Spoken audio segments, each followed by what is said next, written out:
Hello friends, Debolina Rajdeep রান্নাঘরে তোমাদের সবাইকে স্বাগত জানাই। আজকে আমাদের রেসিপি হলো মাছের টক।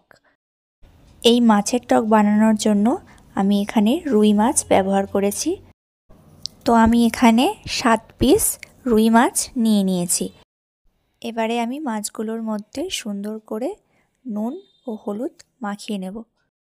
এই নুন ও হলুদের সাথে খানিকটা লঙ্কা গুঁড়োও দিয়েছি, কারণ এটা একটু টক ঝাল মিষ্টি মিষ্টি হবে, সেই কারণে। মাছের গায়ে মশলা মাখানো হয়ে গেছে। এবার কড়াই বসিয়ে দেব, তার মধ্যে খানিকটা সর্ষের তেল দিয়ে দেব। তেলটা গরম হয়ে গেলে পরে মাছগুলো একটা একটা করে পটপট ছেড়ে দেবো। এই রেসিপিটা রুই মাছ ছাড়াও অন্য যে কোনো মাছ দিয়ে বানানো যেতে পারে।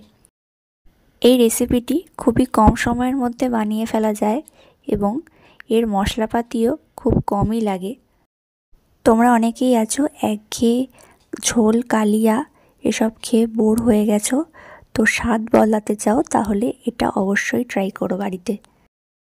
আশা করি এটা তোমাদের সবারই ভালো লাগবে। আমার এখানে মাছগুলো প্রায় সবই ভাজা হয়ে গেছে। এবারে মাছ ভাজার ওই তেলের মধ্যেই 1 টিস্পুন কালো সর্ষে দিয়ে দিচ্ছি। 2টো কাঁচা টমেটো লম্বা করে কেটে ভালো করে ধুয়ে তেলের মধ্যে ছেড়ে দিচ্ছি। এবার ওর মধ্যে 1/2 চামচ নুন ও 1 চামচ হলুদ গুঁড়ো দিয়ে চাপা দিয়ে দেব একটু মজে যাওয়ার জন্যে। টমেটোগুলো মজুক, আমি ততক্ষণে একটা টিপস দিয়ে দিই তোমাদের। এই রান্নাটা করার সময় তোমরা মাছগুলোকে বেশি কড়া করে ভাজবে না। কড়া করে ভাজলে কিন্তু এটা খেতে ভালো লাগবে না। দেখো এখানে টমেটোগুলো কত সুন্দর মজে গেছে। এবার আমি এর মধ্যে তেঁতুলের কাত যেটা আছে ওটা দিয়ে দেবো। আমি এখানে ছোট কাপের হাফ পরিমাণ তেঁতুলের কাত দিয়েছি।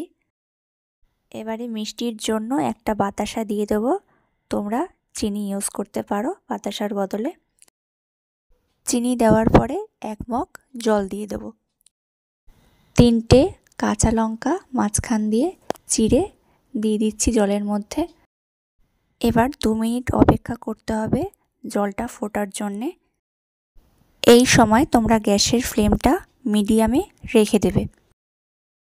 জলটা ফুটলে ভেজে রাখা মাছগুলোকে এক এক করে ঝোলের ওপরে দিয়ে দিতে হবে। 1 চামচ লাল লঙ্কার গুঁড়ো দিয়ে দিচ্ছি। আমার এখানে ঝালটা একটু কম লেগেছে, তাই আমি এখানে লঙ্কার গুঁড়ো ছড়িয়ে দিচ্ছি। যদি তোমাদের ঝাল বেশি না পছন্দ হয় তাহলে তোমরা এটা অ্যাভয়েড করো। এরপরে কুচি করে রাখা ধনেপাতাগুলো এর ওপর থেকে ছড়িয়ে দিলাম। আজকের রেসিপিটা তোমাদের কেমন লাগলো অবশ্যই কমেন্ট করে জানিও। আর যদি ভালো লাগে তো লাইক, শেয়ার এবং কমেন্ট করে দিতে একদম ভুলো না। আর হ্যাঁ, যাওয়ার আগে অবশ্যই চ্যানেলটা সাবস্ক্রাইব করে দিয়ে যাও। আজকের রেসিপিটা যদি তোমাদের ভালো লাগে তাহলে অবশ্যই একবার বাড়িতে ট্রাই করো।